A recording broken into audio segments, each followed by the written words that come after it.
He gave her the necklace right in front of me. At my retirement party, I watched him walk across the room past our daughter past me and put it around Amanda's neck. She helped me through a rough time, he said. Like I hadn't been there for 34 years. Like I was just part of the wallpaper now. The room got quiet. All I could hear was the sound of forks gently scraping plates. I remember the way the candlelight flickered off that gold chain. The chain I paid for. He had no idea I already knew. About the late-night texts. About the weekends he said he needed space. About the receipt tucked in my purse that night with my name on the bill. I didn't cry. I didn't make a scene. I just stood up. Walked over to her, and handed it to her. That was the moment everything shifted. Not because of what he did, but because of what I finally chose to do. Have you ever sat through a moment like that? Where the silence says more than shouting ever could? Tell me where you're listening from, and if you've ever had to pick dignity over staying silent. This one's for you. I used to love the quiet before school started. The smell of old books and hallway floor wax, the hum of fluorescent lights warming up one by one. After 32 years in the same classroom, I could tell which student was coming just by the way their shoes hit the tile. I'd memorized the squeaky spot by the globe stand. The dent in my desk where a boy once slammed his fist after failing a quiz. This place had held me through storms professionally and personally. And soon it would be over. Retirement wasn't a surprise. I'd planned it carefully, gradually easing out. But what I didn't expect was how invisible I felt as it got closer. Derek barely asked about the party the district was throwing. When I showed him the invitation, he just said, "Sounds nice." Then went back to scrolling on his phone. He used to care, used to bring me flowers at parent-teacher night. Used to leave notes in my lunch, little jokes or quick "love you, Lynn." Now he left the house before I was even up. Sometimes he didn't come home until long after dark, smelling like cologne he didn't wear when he left. Cologne with a sweet, cheap bite to it. "I've got a lot going on at the shop," he'd say. And I'd nod like I believed him. But I didn't. Not anymore. It started small like it always does. One evening I went to check our joint checking account just to make sure the utilities were paid. And I noticed 3 withdrawals. Same boutique. Same street Amanda worked on. The name hit me like cold air. Amanda. The new hire. 30-something. Too many teeth in her smile if you asked me. He'd mentioned her once. Said she was helpful. I didn't think much of it. Until then. I didn't ask him. I wanted to, but something in me said wait, so instead I printed out the bank statements and tucked them into my planner. Behind the quote I kept taped there, "Pay attention to patterns, not promises." Megan came over that weekend with a bag of groceries and her usual gentle chaos. She was still getting settled after moving back to Santa Rosa, new job, new apartment, new version of herself after a breakup I hadn't pried into. "Mama, why is Dad so twitchy lately?" she asked, putting away the oat milk I still couldn't get used to. "Tired," I said. "Busy." She gave me a look. "No offense, but he's always tired when you talk about retirement." I stirred the soup on the stove. The scent of garlic filled the kitchen. It reminded me of the early years when Derek and I used to cook together in this very room, laughing, dancing to James Taylor. Now the music was gone. And so was the warmth. "Is he seeing someone?" Megan asked, voice soft. I paused. Only for a second. But she caught it. That night after she left, I found myself in our walk-in closet. I don't even know why I went in there. Maybe looking for something that still felt like us. Instead, I found a jewelry box. Small. New. Shoved behind his winter coats. When I opened it, the necklace sparkled under the closet light. Gold chain. Delicate. Not my style. Too flashy. Too young. And no note. No receipt. My hands shook as I closed the lid. But I didn't cry. I just sat on the edge of the bed. The mattress dipped less now. He rarely slept on his side. There was something terrifying in realizing a life can drift apart so slowly, so quietly that you don't even notice until one day, you do. I went back to school on Monday like nothing was wrong. Smiled. Gave out pop quizzes. Graded papers while sipping cold coffee at my desk. But inside I was building something. A quiet knowing. A decision starting to take shape. I wasn't ready to confront him. Not yet, but I wasn't going to pretend anymore either. That Friday, my colleague Janelle stopped me in the parking lot. She glanced around, lowered her voice. Hey, I saw your husband yesterday. With someone. At the Barrow. They seemed close. I just smiled. Tight. Thanks for letting me know. Then I drove home, windows down, wind stinging my face. A single sentence replaying in my mind. Not now, but soon. You could call it betrayal. But for me, it felt more like erasure. Like I'd been slowly written out of my own story. And I was just beginning to realize. It was time to pick up the pen again. The next Saturday morning, I found his phone on the nightstand. Unlocked, face down. Like always. He was outside pretending to fix the lawnmower. From the kitchen window, I could see the back of his head under that old Oakland A's cap. Same stance, same posture, same man I'd shared a bed with for over 3 decades. But something about him looked smaller now. Like a man shrinking from the truth. The phone buzzed. I didn't mean to look. But I did. I always trusted Derek. Until I didn't. Amanda, still thinking about last night. Can't wait for Tuesday. That was it, no emoji. No need. The words alone were enough to pull the air out of the room. I stared at the screen. Not with rage. Not even disbelief. I just stood still. It's strange the things that go through your mind when your life tilts sideways. I remember noticing a small crack in the lamp by the bed. The dust along the edge of the dresser. The way his cologne lingered stronger than usual, almost as if he wanted to be smelled. I took a screenshot. Emailed it to myself. Then placed the phone back exactly where he left it, right beside our wedding photo. That photo used to mean everything. My veil was crooked. He had a dimple I'd always loved. I looked so hopeful. So sure. That afternoon he came home with takeout from the Thai place I loved. He didn't know I hadn't eaten lunch. Or that I barely slept the night before. Thought you might be too tired to cook, he said, placing the brown bags on the counter. I nodded, grabbed plates, poured water. He talked more than usual about tires, inventory, a new customer. I barely heard him. I didn't touch my food. He didn't notice. The next morning I met Megan for breakfast at a little diner off College Avenue. We sat in a corner booth, the kind with worn red vinyl seats. I ordered coffee. She ordered her usual avocado toast, extra lemon. I hadn't planned to tell her. But as soon as I looked into her eyes, I broke. I told her everything. About the texts.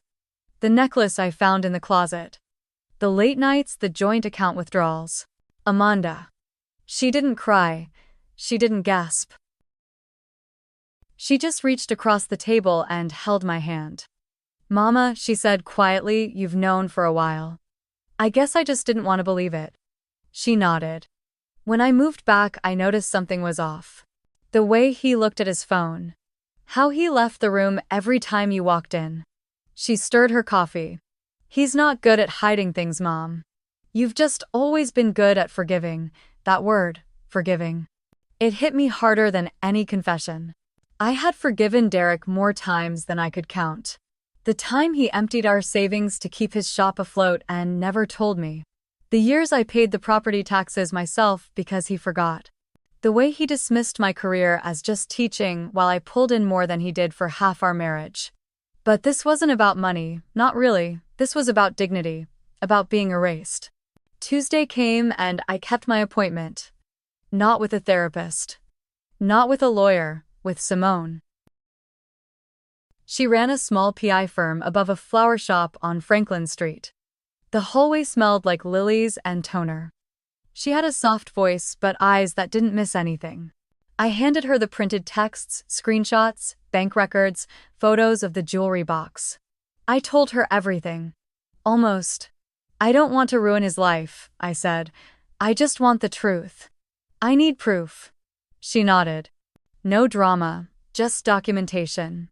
And that's what she gave me. 3 weeks later, Simone handed me a manila folder. Inside, photos of Derek's truck parked outside Amanda's apartment 14 different nights. Zoomed in shots of them hugging behind the shop. 2 separate hotel invoices. A clear image of him paying for the necklace with our joint credit card. I stared at that last one the longest. The way he was smiling. Confident. Comfortable. Simone leaned forward. You okay? I nodded. I wasn't shaking. I wasn't crying. I'd like to keep this physical, I said. No digital trail. Smart, she replied. That night, I placed the folder in my nightstand drawer. I laid down beside a man I no longer recognized. I listened to him breathe. Listened to my own heartbeat thud steady in my chest. And I thought, you don't get to destroy me quietly. Not this time. I stopped asking where he was going. Stopped making his coffee. Stopped laughing at his weak jokes. But I smiled when I needed to. I played the part. Because I had something he didn't plan. One Thursday evening, I found myself sitting in the garage. On the old wooden steps staring at the empty workbench. There used to be pictures pinned to the corkboard above it. Family photos, vacation snapshots. A Father's Day card Megan made in 2nd grade. Now it was blank. Scrubbed clean. I ran my fingers along the edge. Felt the dust under my nails. The cold of the cement through my socks. I felt like a guest in my own life. That was the moment I stopped waiting for him to choose me. Stopped hoping he'd come clean. One night he came into the kitchen while I was steeping my tea. You've been quiet lately, he said. I turned slowly. Just tired. Of what I looked him in the eye. Of pretending. He chuckled nervously. Everything okay? I took a sip of my tea. Let the heat steady me. You should check our account balance tomorrow. A flicker of panic passed through his face. Brief. But real. Later that night, I lay awake.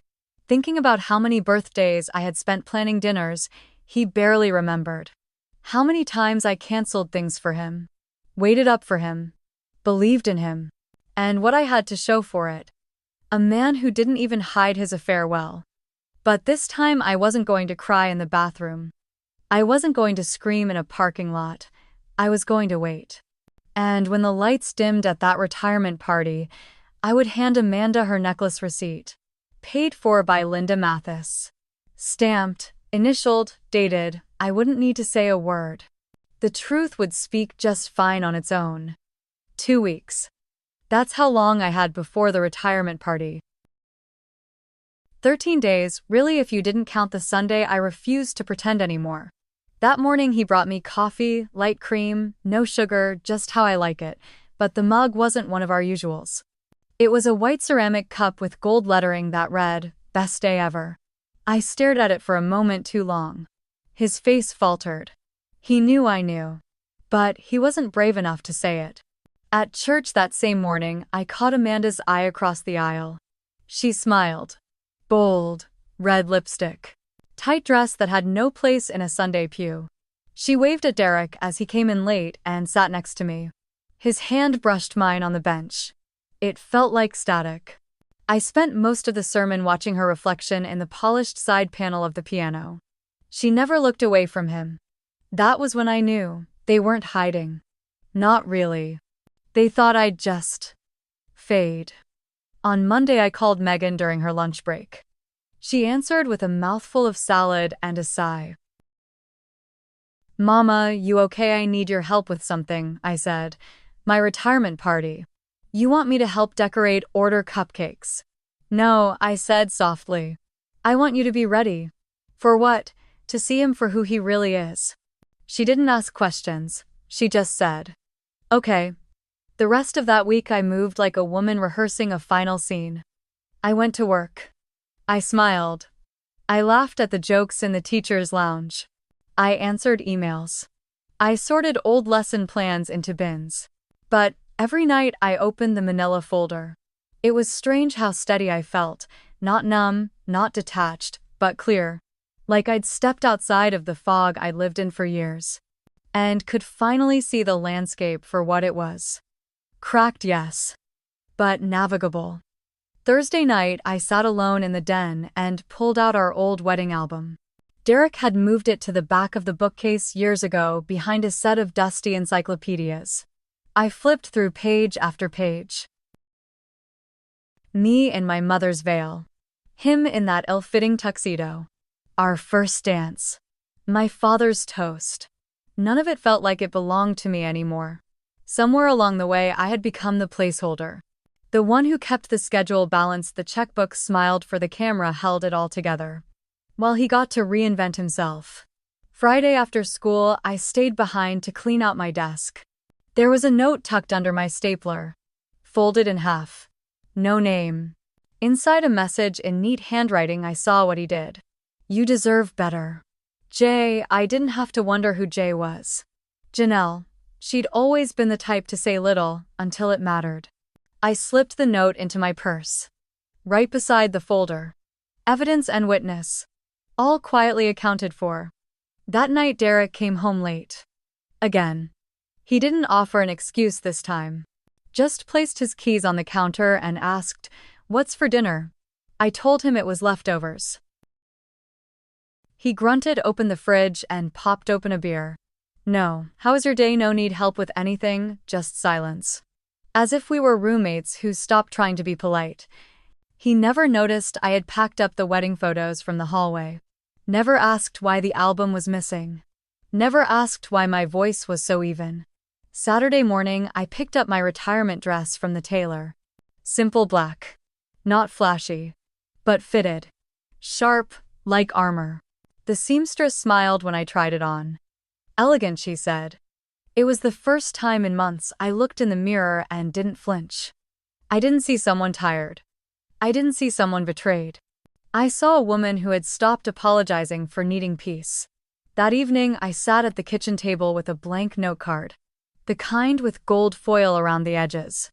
I wrote only one sentence. Paid in full by Linda Matthis, joint account. I folded it carefully. Slipped it into the same envelope as the receipt from the jewelry store.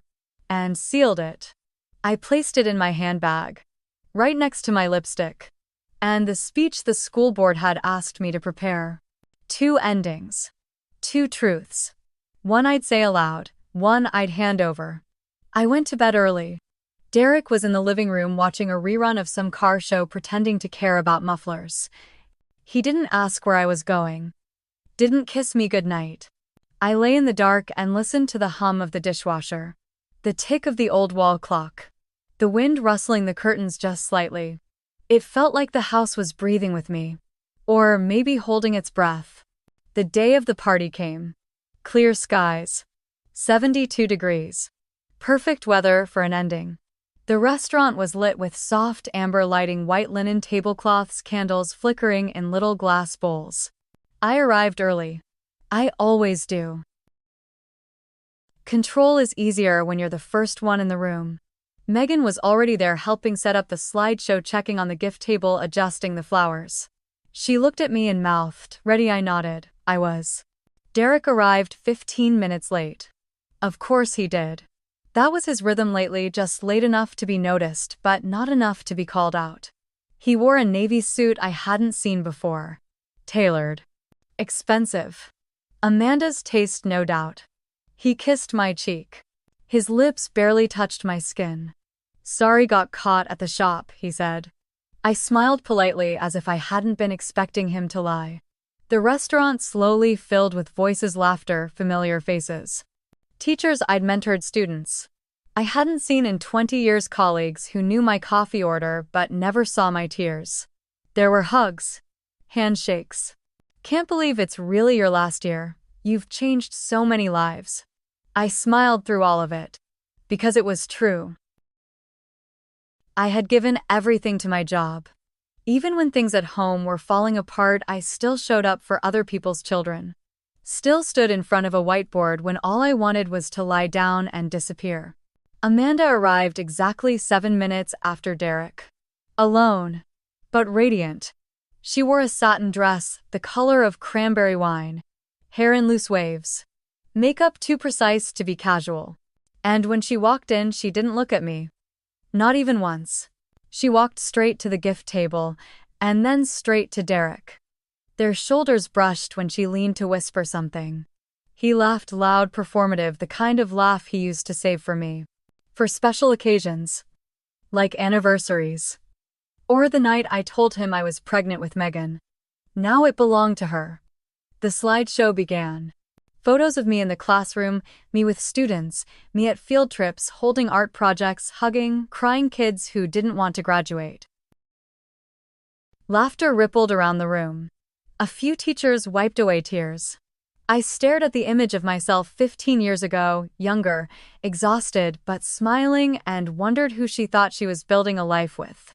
Derek leaned close. You looked good back then. Back then.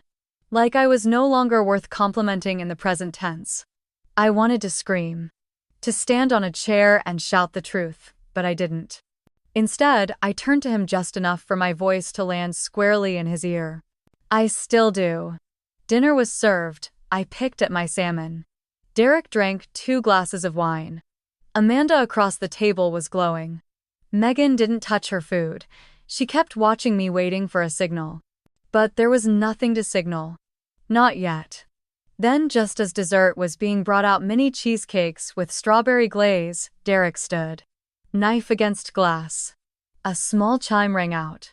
Voices hushed. He cleared his throat. And I knew. This was it. I just want to say something real quick, he began. His voice was steady. Rehearsed. He looked at me.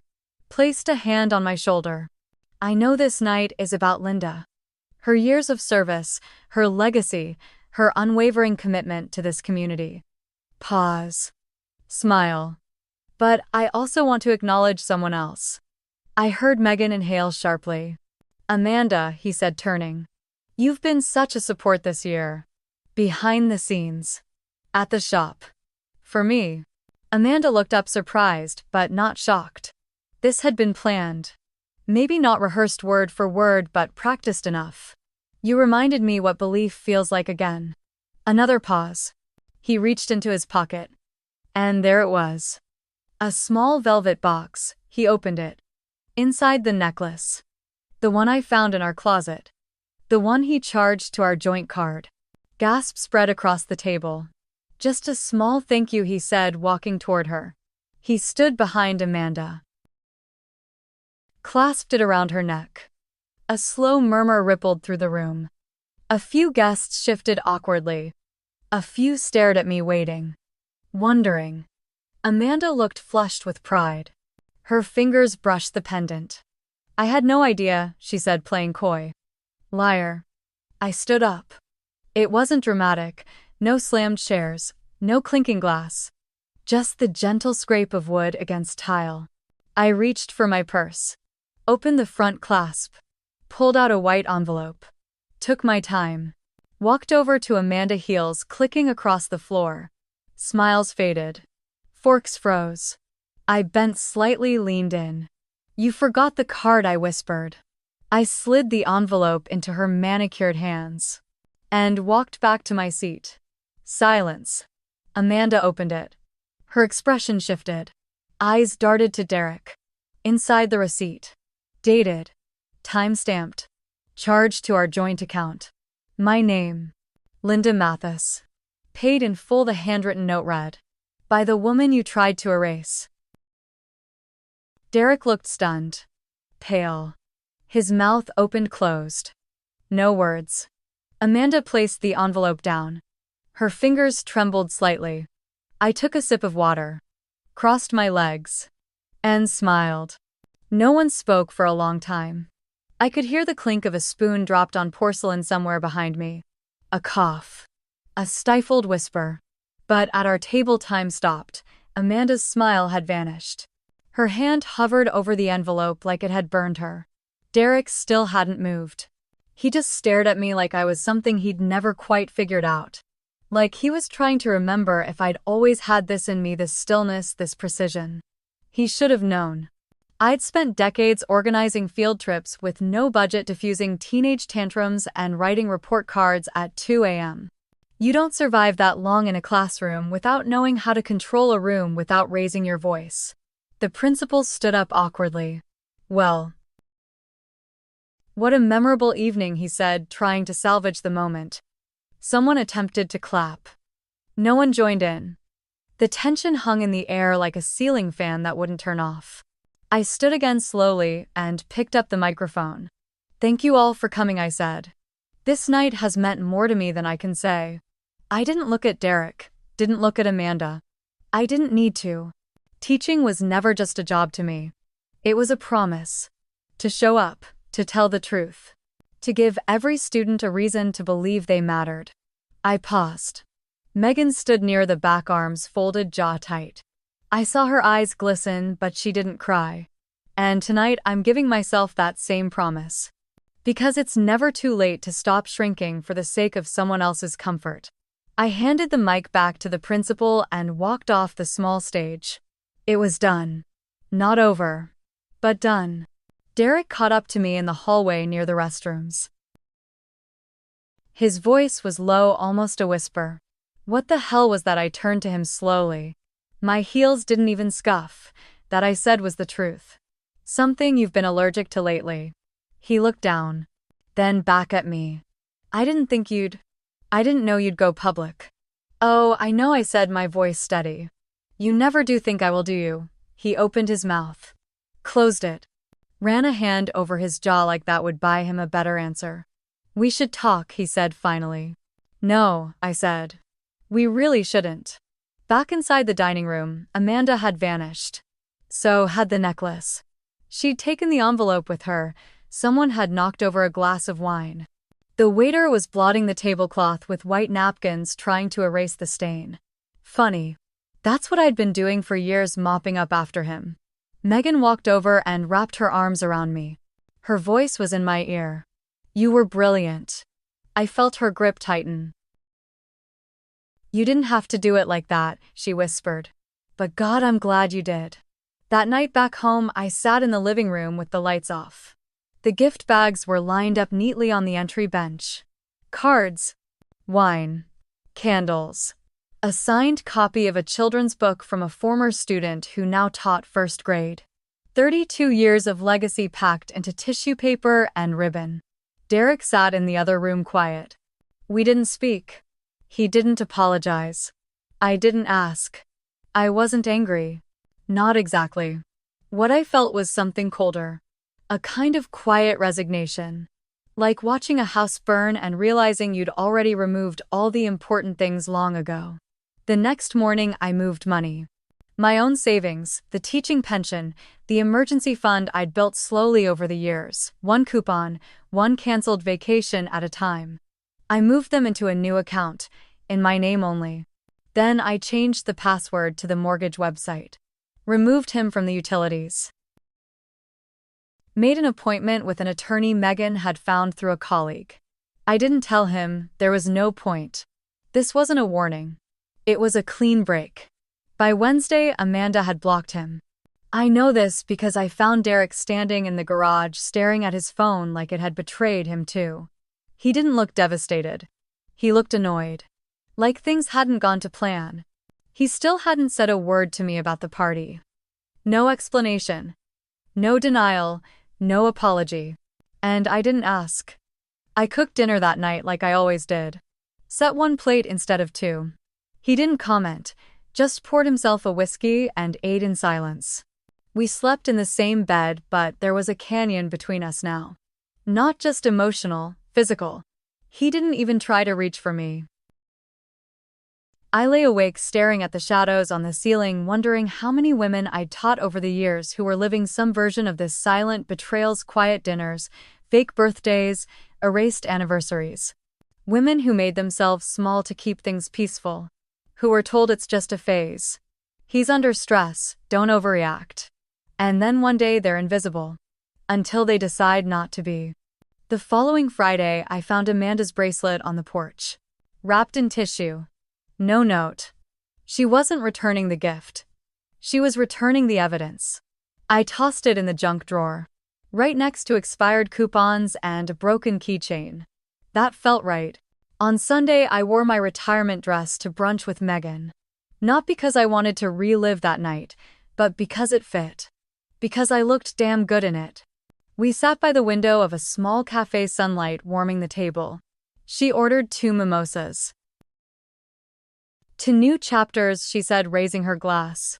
And I realized this wasn't just the end of something, it was the beginning of something else.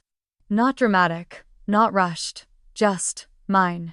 Have you ever reached that quiet moment when you finally stop asking for answers and start taking back your space? Tell me where you're listening from. And if you've ever had to choose dignity over denial, this story is for you. Subscribe to EN Reddit Story for more true stories of quiet justice, healing, and empowerment after 40. The Monday after the party, I drove to a small office building near downtown Santa Rosa. It sat between a dental clinic and a dry cleaner, nothing dramatic, nothing flashy. Inside was my attorney, Michelle Tran. Sharp eyes. Calm tone.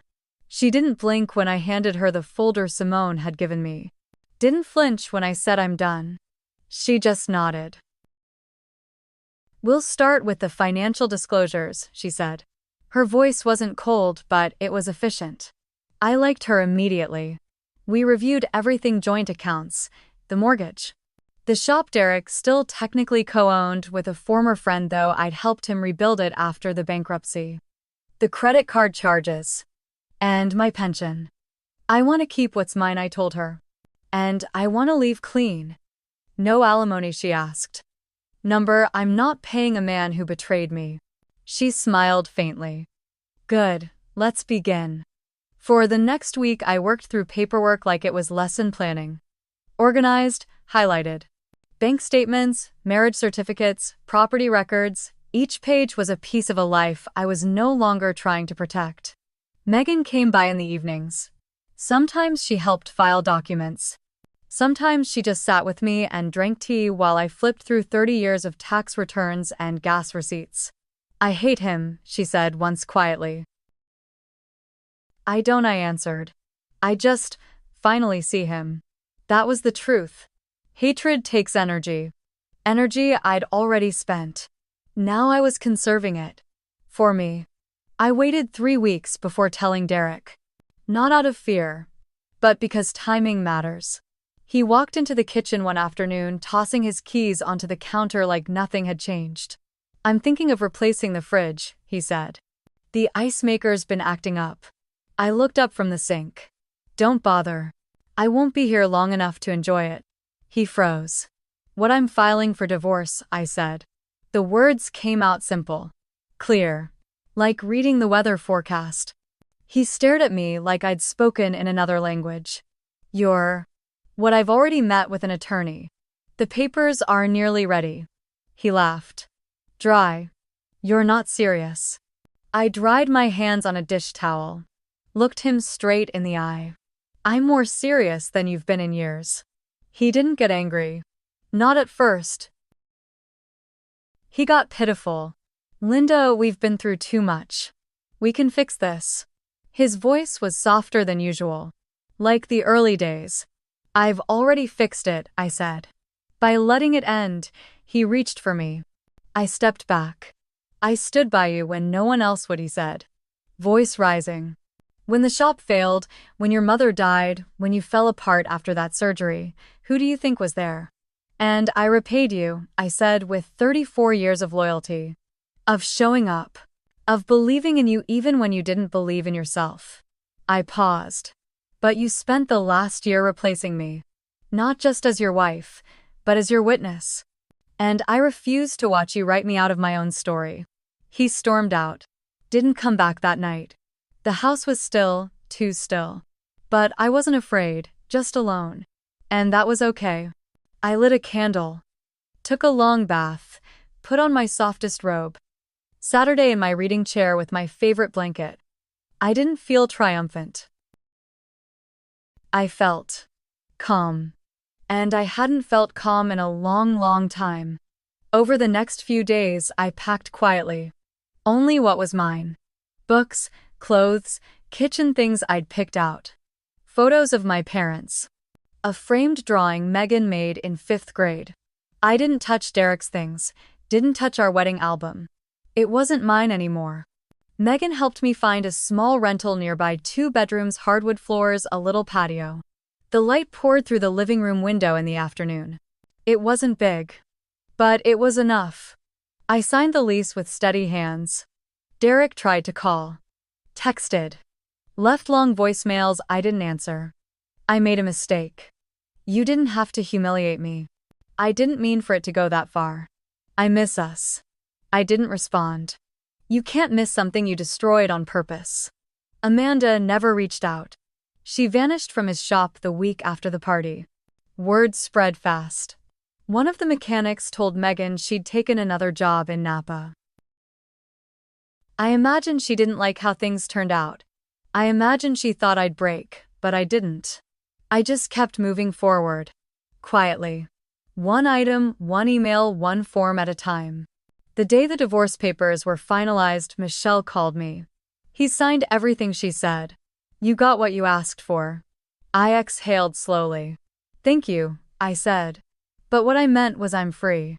That evening I sat on the patio of my new place. The sky turning pink, the air carrying hints of rosemary from the neighbor's garden. I held a cup of tea and wrapped the blanket tighter around my legs. I didn't feel victorious. I felt real. Whole. The woman who once begged for scraps of attention was gone. Now it was just me. And that was more than enough. 2 weeks after the divorce was finalized, I ran into Derek's sister Sharon at the farmer's market. We hadn't spoken in nearly a year. Not since she started avoiding family dinners, claiming scheduling issues that always seemed too convenient. She stood by the peaches fumbling with her wallet. When she saw me, her face stiffened. Linda, she said. I heard. I nodded. You probably heard it from him. Sharon's lips tightened. She hesitated, then leaned in. I always knew something was off, she whispered. But I didn't know it was that bad. I raised an eyebrow. That bad? She looked embarrassed. I mean, the necklace. At your retirement party, I didn't respond. I just picked up a bunch of carrots and placed them in my basket. You deserved better, she said softly. Then added. But I'll admit, the way you handled it, that was something else. That became a pattern.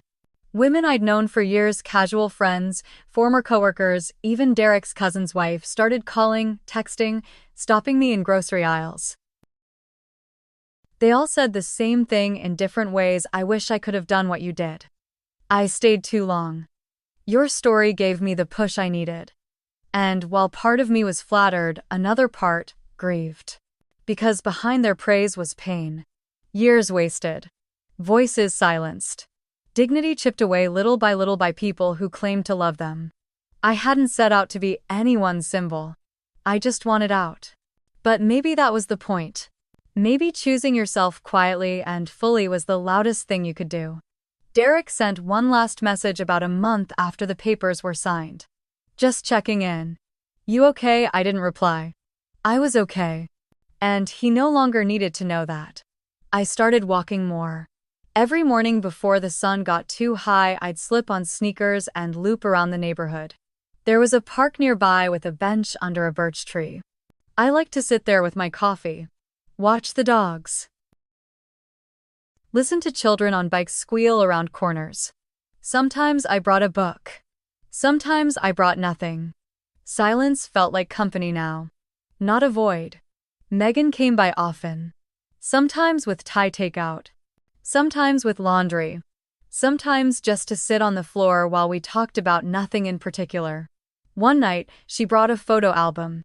She'd found it in a moving box I hadn't opened. Inside were pictures from when she was small. Her birthdays, school plays, camping trips. There were photos of me and Derek smiling, arms around each other. I stared at one taken at our 20th anniversary. He had his arm around my shoulder, but I remembered. He left early that night to check on the shop. Megan reached for the album and closed it gently. That was you holding it all together, she said. Not him. One afternoon I visited the school. It had been 2 months since I retired, but I wanted to drop off some things, old books, a few decorations for the teachers still there.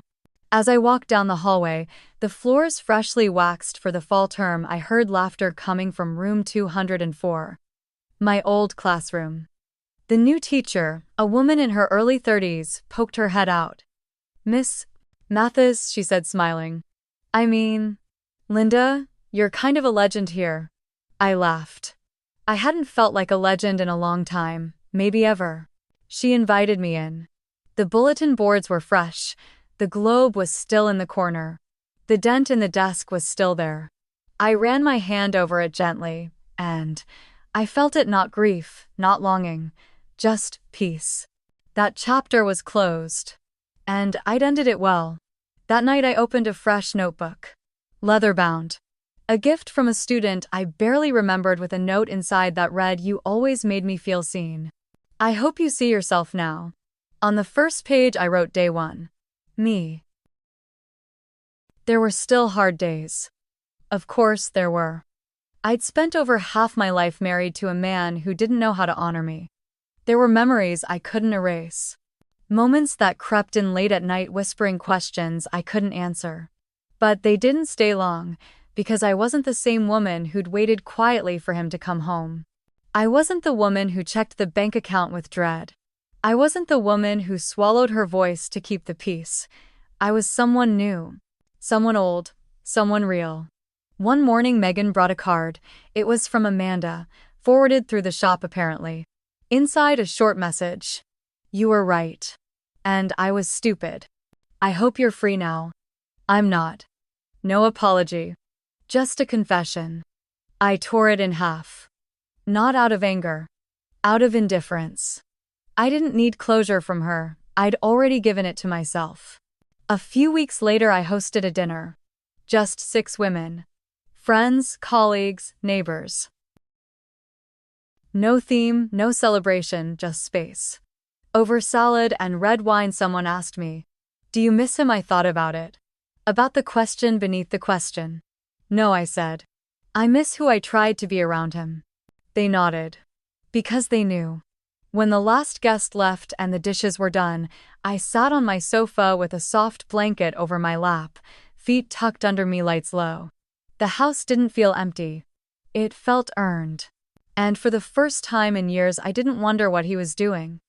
Or who he was with. Or if I'd ever feel whole again. Because I was already there. 1 year later, I stood in the kitchen of my new home barefoot on cool tile, holding a cup of coffee with both hands. The house was quiet, but not empty.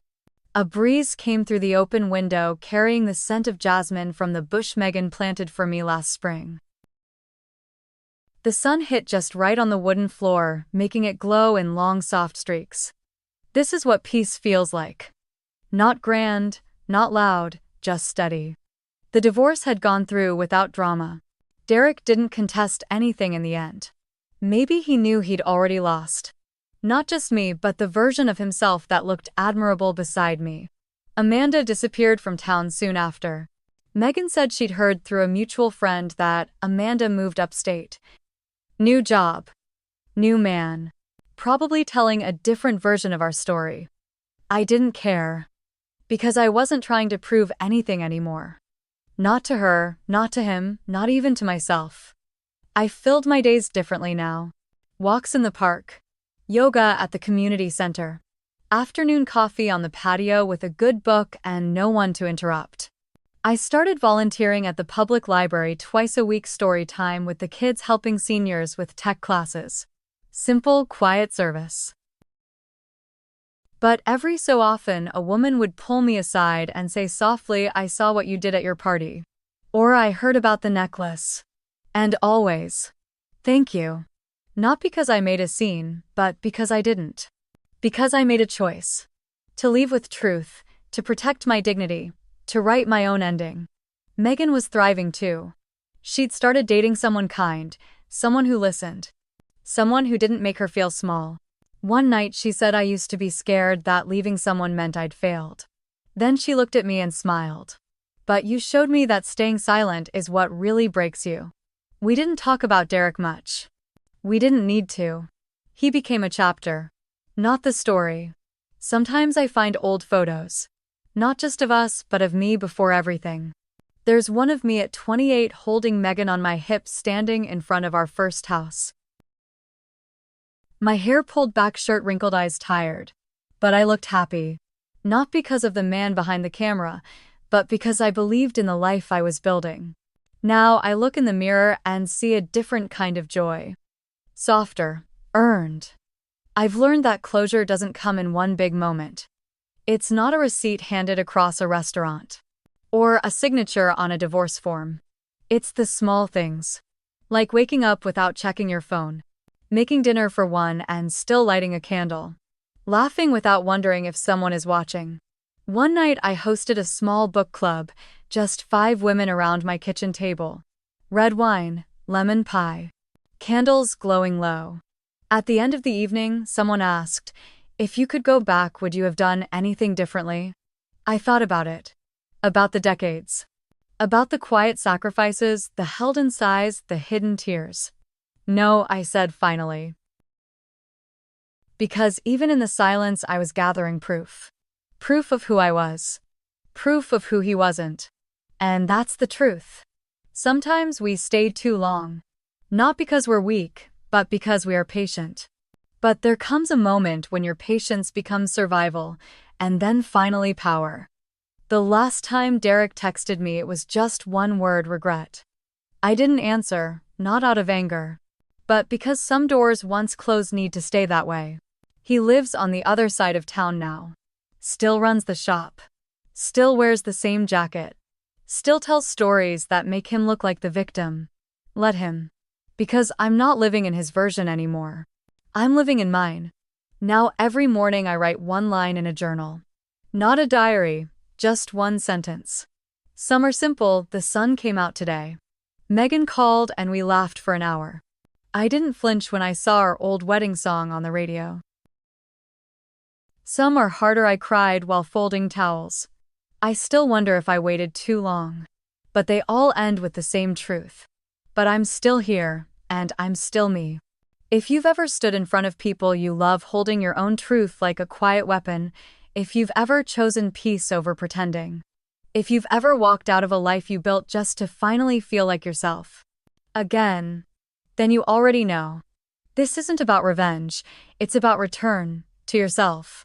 Have you ever had to start over on your own terms, without applause, without permission? Tell me where you're listening from, and if you've ever had to write your own ending. You are not alone. Your story matters. Subscribe to EN Reddit Story for more real stories of quiet justice, closure, and healing after 40.